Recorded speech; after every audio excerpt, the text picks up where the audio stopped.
We got a whole lot of baiting to do. Oh, fuck. This shit actually popped right open. Damn. Well, at least it was MK11. Ay. Alright, whoa, this chair is super busted. I'm gonna need a new one at some point. Anyway, I've got this big ass box of games here, and I also have a fleeting will to exist, and I've come to somewhat of a logical conclusion, somewhat of an epiphany, that the state of gaming is cooked fam bro, not gonna lie on Kai Sagyat, no phantom, skibbity toilet tax, or glizzy cap. But in all seriousness, my plan, hopefully, someday, is I can go through every single one of the garbage in here, and play all of it. And then make a video similar to this for every single one. And there's all kinds of classics in here. We got that one. We got whatever the fuck this thing is. Easily recognizable IPs, monetizable games. Yay, I love it. And look at this, the game that started it all, my never-ending cycle of mental health issues and imposter syndrome. Yippee! But out of all of the great gems in this, the one I want to go over the most, and the one I want to start with, is Overlord 2. You see, this game holds a very, very special place in my heart. For a multitude of reasons. In the current state, I play this one game annually. You may have heard of it, or you may not have. It's pretty niche. It's called Sekiro. About every single year around December time, a little bit before Christmas, I replay through Sekiro. And it's just like kind of a tradition almost. But before that, I had another game that I played almost the same way, which was Overlord. Almost annually, I would go through and play Overlord 2. This game I feel like is very underrated. In fact, I even found this thing in the bargain bin at a bookstore. So you can even see the tag right here. It says McKay's Books, etc. $20. 20 whole dollars. And for context, in the modern day and age, Black Ops 1 is still being sold for $40. If I could describe this game in the simplest way possible, it is evil Pikmin.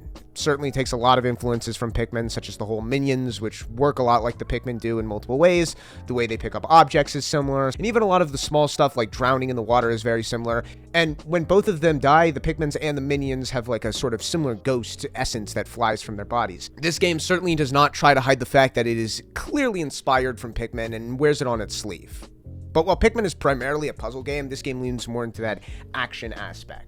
While in Pikmin you're trying to collect ship parts, Overlord you're trying to collect bitches, and calling them bitches is a polite understatement. But for the most part, this game, you spend most of it trying to collect these hives, which gain access to all 4 of your minions. This is what you're chasing throughout the entirety of the game, and is what really seems the most important, but what the game wants you to think is most important is the Empire, and this big bad dude named Solarius. Except for, if I'm gonna be honest, the Empire is more or less a minor inconvenience. This game is relatively short, it's about 10 hours, and the story is written like a porn.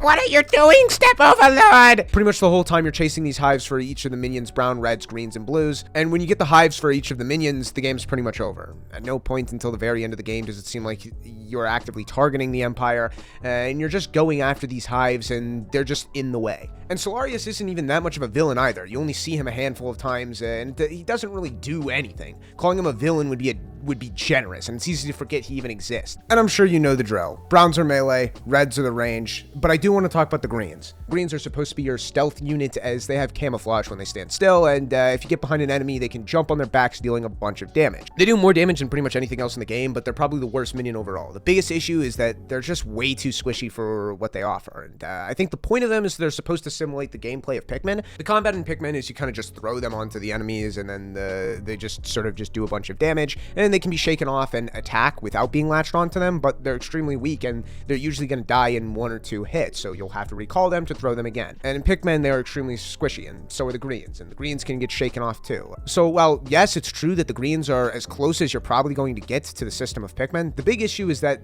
this game is not Pikmin, and just due to the overall economy, it doesn't really work the same. In Pikmin, the Pikmin are designed to be expendable. They're designed to die intentionally. It's designed that the combat in that game is more or less a resource cost. Pikmin is all about time management, as you only have 30 days, and each day is about 15 minutes, so you've got about roughly 8 hours to complete the entire game. And when Pikmins die and you start losing Pikmins, that means that you're going to have to farm more, which farming equals time. That's a time-consuming task that you're going to have to do. Pikmin, it's designed that a lot of your Pikmin are going to die inevitably, as losing too many Pikmin equals losing too much time. So it makes you have to think about if every fight is worth taking, if you should even take certain fights, and try to avoid as many enemies as possible in many scenarios. But that's not the way Overlord is structured, so the green minions should not be structured like that as well. Also, every time you kill an enemy, as long as you take the corpse back to the onion, you're guaranteed to get to a large amount of Pikmin back. However, in Overlord, you get minions from souls, and not every kill is guaranteed to give you a soul. And as well as a lot of enemies, it's random. Now, there are some enemies like the gnomes, which guarantee you a soul,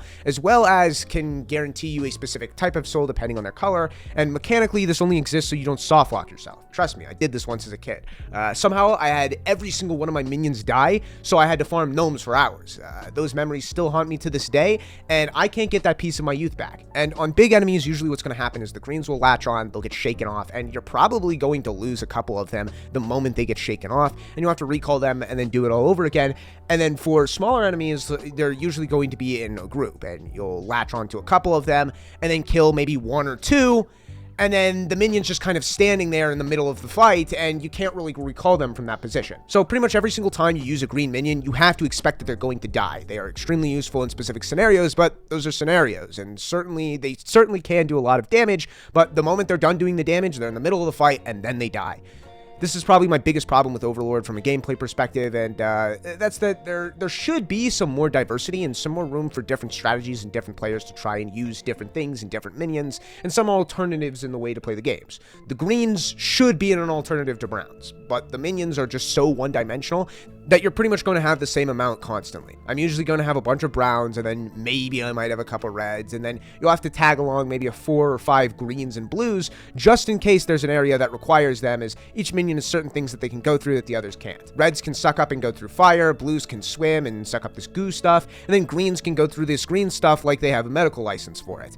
The solutions to make the greens better is simple. Just give them the same amount of health as the browns, make them weaker from attacking from the front, but of course giving them that latch on to the enemies, they can deal a bunch of damage. And then the last one you get is the blues, which the blues are supposed to be like your medics, but in actuality, calling them medics would be generous. I think the better term is janitors, as by the time you get them, the game basically places this goo shit everywhere for the foreseeable future of the game, and you kind of just need them to clean that shit up. If the blues run over a dead body, though, they can revive them, except for this does take a while. And the thing is sometimes the targeting works, sometimes it doesn't. Sometimes the blues will just go for it when you didn't command them to, and sometimes they just won't when you just have them circling a dead body. However, despite this, I think what this game does better overall is while the minions may be fairly one-dimensional, the game does a great job of making them work well with you. You see, the minions have no real substance. They're kind of just this incorporeal blob that can just fuse into each other and fuse through other objects occasionally at times too.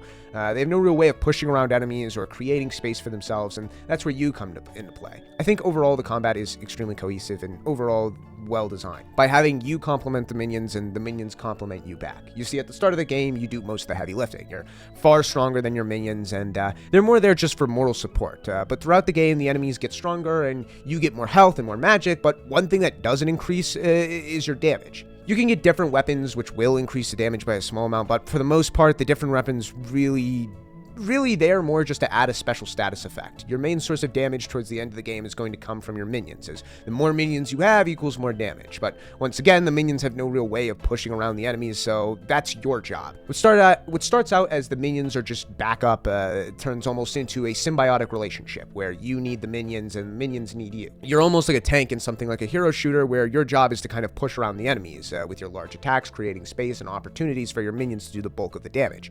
And depending on certain enemies, it can cause you to need certain strategies and position minions differently in order to come out on top. I love this aspect of the game, and this game has some great mission designs, like the one where you have to hold X.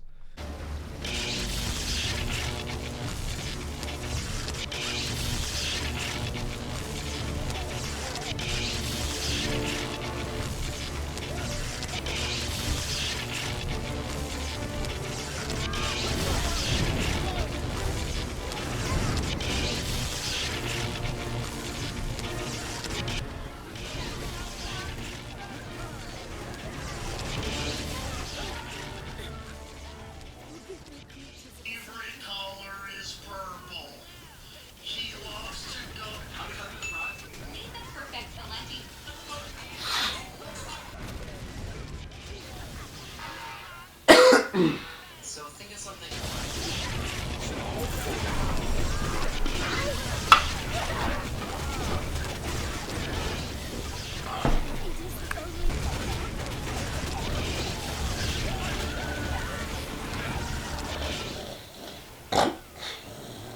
Now this is peak game design.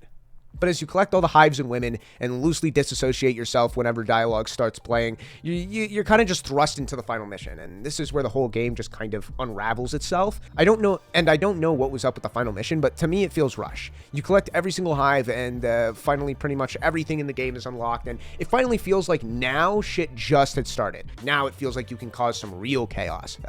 And you're a whole overlord now.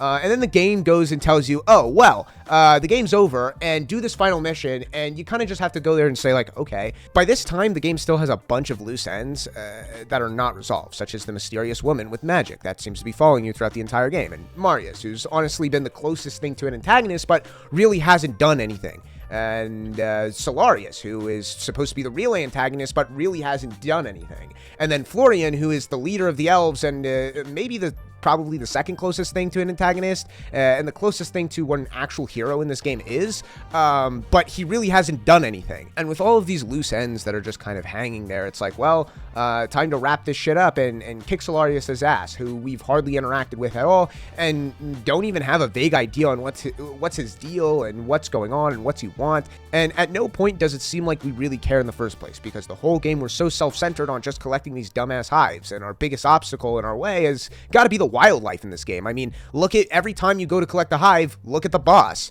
It's not the Empire, it's not elves, it's giant spiders, salamanders, and that Yeti thing. And after all of this, you're coming here and telling me that the game's over, that it's ended, when it feels like it hadn't even started. In the last 10 minutes of the game, they pretty much slam some shit together, and that makes almost no sense, and you're supposed to just kind of accept it at face value. You go in to attack the Empire's capital, and the mysterious woman that was following you the whole game comes out of nowhere and then says some dumb shit like, oh, I'm actually your mom, and your dad was the last Overlord from the last game, but don't tell anyone or else CPS will come after me for being a bad parent. And this Solarius guy that you don't really give a fuck about, and your 3 girlfriends and your little goblin boyfriend are holding your balls and a vice grip to tell you to go kill. Yeah, this guy is actually a really bad dude, and he's got to go. And you're just sitting there like, yeah, I was going to kill him anyway.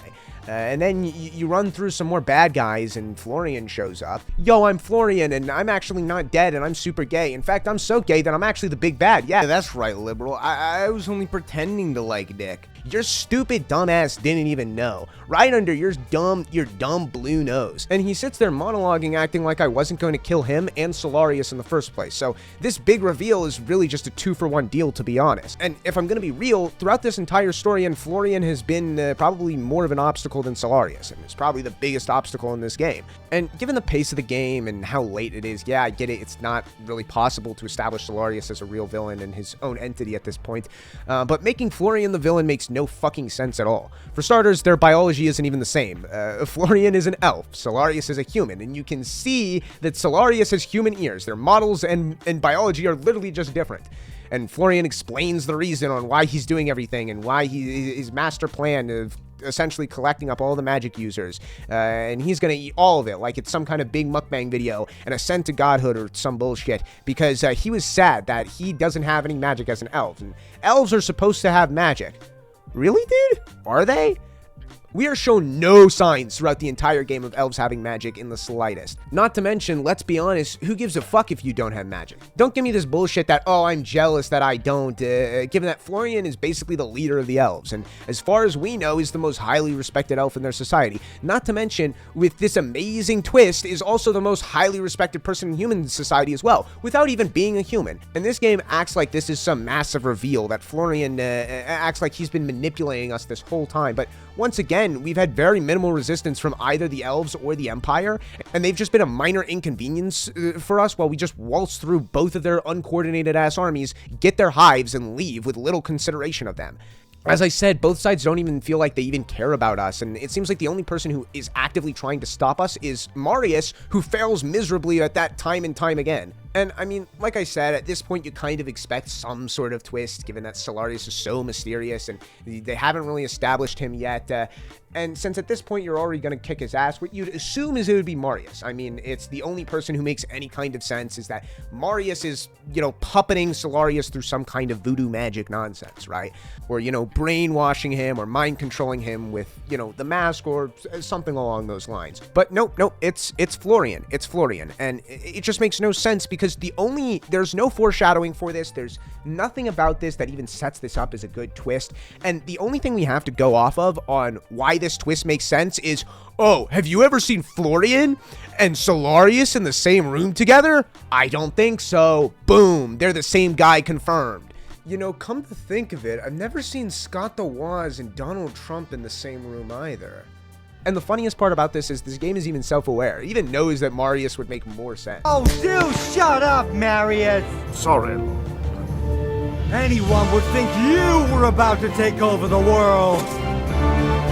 Then Florian jumps into this big vat of magic cum, it turns into whatever the hell this thing is supposed to be, and becomes one of the most mediocre bosses in gaming history. The whole point of this boss is you just gotta go in and destroy all the sacks on its back, and first, what I guess you could call phase is the sacks are low, and then you need either greens to latch onto them or reds to throw fireballs at them. And he goes around, he throws out goo, slams in the walls, and corrupts a bunch of random citizens and minions to kind of go and attack you. The second phase is basically the same thing, but the sacks are a little higher. And then the third phase, the sacks will grow back, and there's one on top of the boss's head, which will only be vulnerable when he does this slam attack. And when you pop all of the sacks, Solarius comes out, and you can do my favorite thing in this game, which is hold X button. You do that for long enough, and then he gets sucked right back up, and then you do it again. And he spawns more enemies, and it's not even clear if he's, like, attacking you or not. And your mom just kind of sits there and speedwagons the whole time like this is some kind of soccer game. Oh, keep it up, honey. You're doing great. When you're done, I've got orange slices for you. Thanks, Mom. This boss is almost everything that I hate in one boss. He's one-dimensional and is the old classic, destroy the things to reveal the thing so you can hit the thing, but the thing in this scenario, you don't even get the satisfaction of hitting him or even doing some like dumb God of War, you know, like mash B button nonsense, right? Mash circle, right? No. You get the satisfaction and the luxury of holding X on it. And the thing is I'm not a fan either of a boss that just summons lesser enemies. I hate that as well. A boss that really doesn't do a whole lot, just kind of sits there and exists and is just like, boom, summon. A bunch of little enemies to surround you. Unless it's like a turn-based RPG or something along those lines, I don't fuck with those bosses in the slightest. So this is already a 2-for-1 deal of things that I don't like, and this boss is just extremely long, he's extremely tedious, probably takes about 5 to 10 minutes, even if you're going at a pretty good pace, and you aren't dying or anything like that. And the thing is I think what this boss is supposed to be is one of those kind of like endurance-like bosses, right? One of those bosses that rewards consistency, and because you don't really get any health throughout the entirety of this boss fight. There are no sources of health, so you kind of just have to run off with what you got when you go into the boss, and, you know, it's kind of like an endurance run. And I fuck with those bosses. I don't mind bosses like that. I mean, there's a lot of really good bosses that are created like that, where they're more rewarded around consistency and really understanding the boss given the limited amount of resources, or how basically you're not able to heal or reset yourself, right? So you kind of just have to go it in one go. And you have no real room for mistakes or errors. The problem is you have this magic spell that I think is an oversight from the devs that makes it just way too easy, where you get to heal yourself. You get to consume a minion, and it gives you a little boost, and it heals you about 1/4 of your health. So it basically makes it that the fact that you don't get health packs kind of irrelevant, because your minions are your health packs. Because almost at every single phase of this boss, you're given one of the minion spawners. But one thing I do applaud this boss for that I think it does really well, and I think it makes good use out of, is your minions. Which, in a game like this where the main gimmick is the minions, that's what it should do. The Browns will play defense and protect you. The greens are great for getting the sacks that are low. However, they can't get high enough to get some of the higher sacks. So you have the reds, and the reds are great at getting the sacks that are high, except for they have the object tracking of Germa. It was easy. And then you have the blues, which do cleanup to make sure that your other minions don't get corrupted and just make things easier for you. And this whole boss requires you to kind of micromanage all of these minions and switch between them and really be able to control them effectively. But honestly, everything else about this boss is horrible, and he just feels very incomplete, incohesive, and some things like his slam attack that leaves the final pod open. Usually something like this would kind of track to you and be trying to slam specifically on top of you, but it doesn't do that at all. It just slams in the same place over and over again until you get him down to like maybe a quarter of his health, and then he kind of tracks a little bit to the right. I can't tell if this is bugged or if this is intentional, if it's supposed to track down and slam on you or not. I don't know. What I think would definitely have been better for a boss like this is have a bunch of different tentacles, and the tentacles kind of just trying to slam at you and swipe at you, and you have to avoid them. Making it where you have to micromanage yourself as well as the minions too, and give a little bit more difficulty to this boss in the first place. But I digress. When you hold X on Solarius hard enough, all that happens is he explodes into cum, and then roll credits. As much as I like this game, this has to be one of the most unsatisfying, goofy, dick-shriveling, unmasculinity, what's the word? Blue-pilled endings out there. I really do feel like this final mission, as well as this boss, was rushed. But as far as the final mission, it's not terrible. I think as a final mission should be, it does a great job of making sure you fully utilize all of the mechanics shown throughout the game, and tries to give a little bit of everything into it. And that's what a final mission should be, and kind of just be like your final test to make sure you fully understand everything in it. But it really does feel like there should be more game in between this and the Wasteland mission. Regardless, while this game might not be perfect, it's still one of my favorites. It's janky, it's wonky, but I love it to death. And this game gives me a lot of fond memories, so for that, I think it deserves the spot as the first game that I finished in this dumbass box. Break their ranks! Demacia!